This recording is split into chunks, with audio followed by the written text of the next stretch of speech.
If you're teaching in Hillsborough County Schools, this is a very common document for classroom teachers to receive in the months or weeks leading up to an IEP meeting. It is called the Individual Education Plan Planning Notes. It's the IEP notes, and typically the classroom teacher is the person who will fill these out, and it's actually quite simple. Student's name, today's date, completed by, and your relationship to the student or the subjects that you teach them.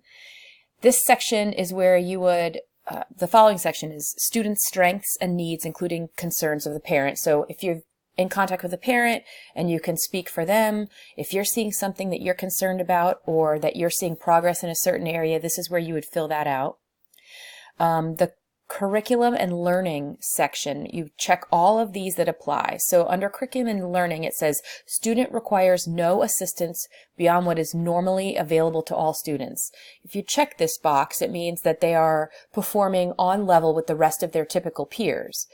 Or you can select that they require assistance in the areas of reading for some, most, or for all activities.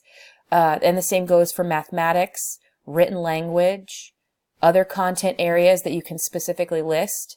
If handwriting is an issue, you can list that as well. And there's a section for others if you're seeing concerns that are not an option on this form. Regarding the areas that they need assistance with, below you'll see a section that gives you the option to talk about they're able to do some, most, or all of those with modifications that's specialized below grade level curriculum. So if you have a student who is using different curriculum than your core content, that's where you would be notifying the team that that's happening. You would also check the box if they're using accommodations such as small group or more time or different types of materials.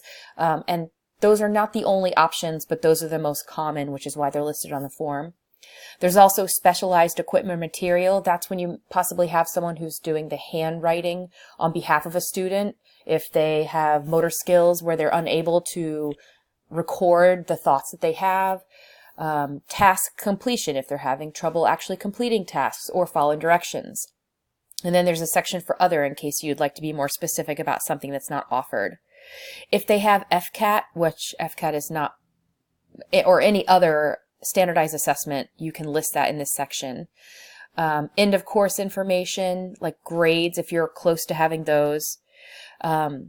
Also, there's social emotional section. So if these students are having issues beyond academics, you can list that information here.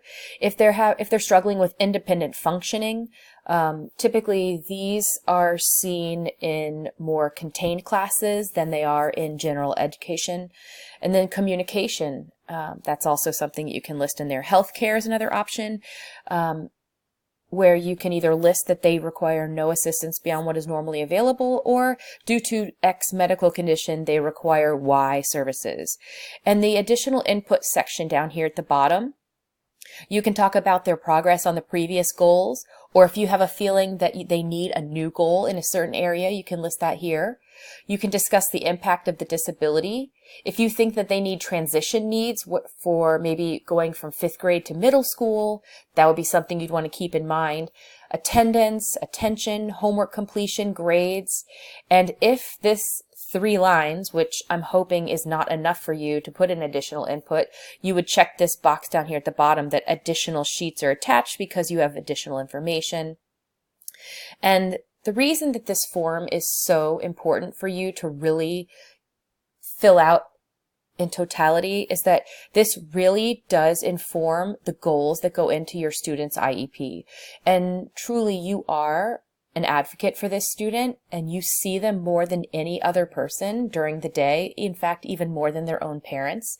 And so you're able to see what they are struggling with, where they're having successes, and what you put in here fully informs the future of that student's progress and how they're placed in a classroom, the accommodations that they're provided with, and it's truly important for you to give it your all as a classroom teacher.